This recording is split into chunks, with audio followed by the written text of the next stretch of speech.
Good evening, my darkly curious friends. Tonight, I invite you to step into a tale soaked in chilling silence and buried whispers. Let me take you to Ravenlade Manor, a secluded mansion shrouded in heavy fog and an air of menace, hidden deep within the rugged countryside. Here, amidst its towering gables and frostbitten gardens, silence isn't golden. It's a harbinger of terror. Shall we begin? Our story begins with an eager young historian named Eleanor Hart, a woman who had spent her life hunting legends and uncovering whispers of times long past. She had heard rumors of Ravenlade's chilling secrets, a mansion that had worn through time like a weeping ghost. Many said it was cursed, trapped by a veil of silence so profound that even the faintest sound was suffocated before it reached the ears.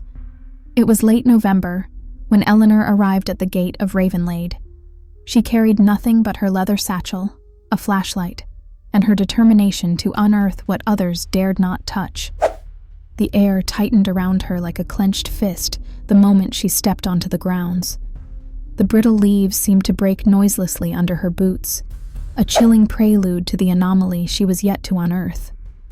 The mansion loomed, a decaying fortress of secrets. Its grand oak doors creaked mournfully as she pushed her way inside. The curious thing about this house was the silence. It wasn't the peaceful hush of solitude, nor the quiet of a calm night. It was unnatural and alarming, a silence so consuming that Eleanor could hear her own heartbeat thudding in her chest, like drumbeats echoing in a cathedral. Room by room, she explored. Every corner was a snapshot of a forgotten life, a crackling fireplace now extinguished, a grand dining table still set with dust-covered silverware.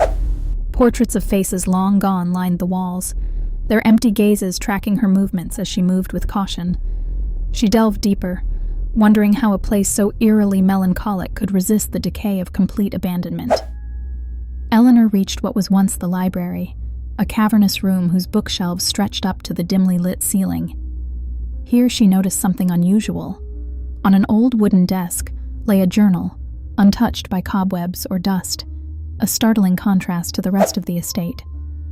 Hesitating briefly, Eleanor opened it, the pages damp and fragile with time. Her eyes whispered across the faded ink. "You can steal sound. The silence is alive."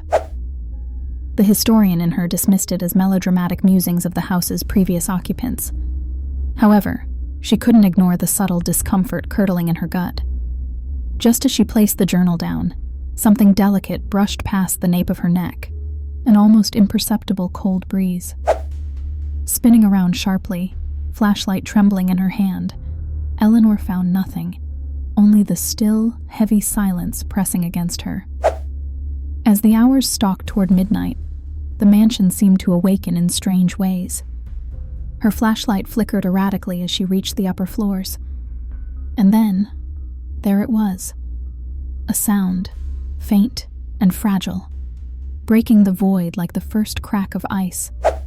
It was a whisper, its origin untraceable, saying, "Leave while you can."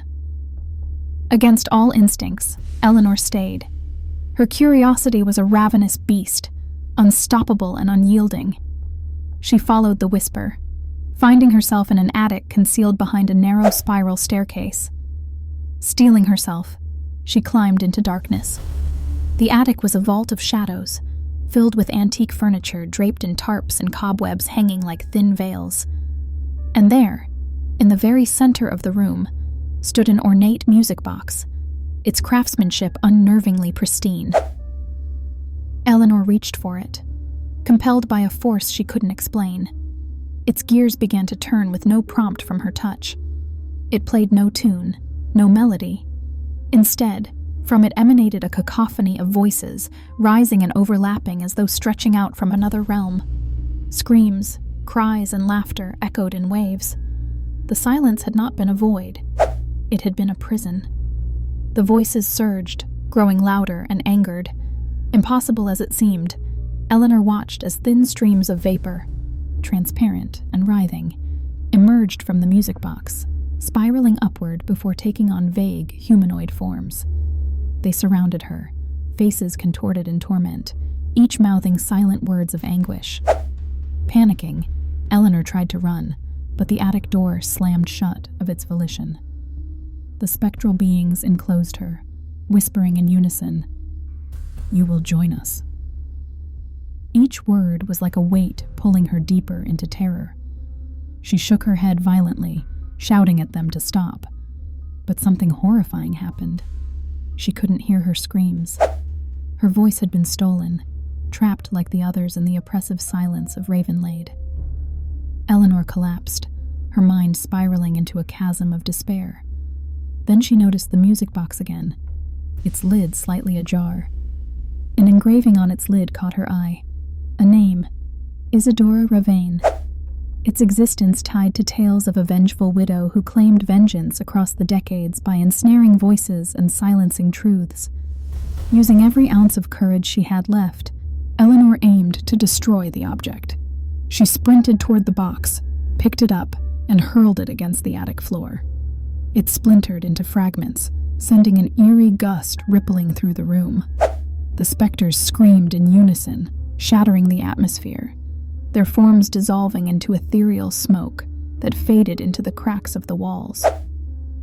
When Eleanor came to, she found herself lying at the gates of Ravenlade Manor. As her senses returned, she realized that her voice, along with the silence, had returned. But the scar within her soul lingered forever, a reminder of the horrors she had witnessed. And so, my dear listeners, another tale ends, but echoes on.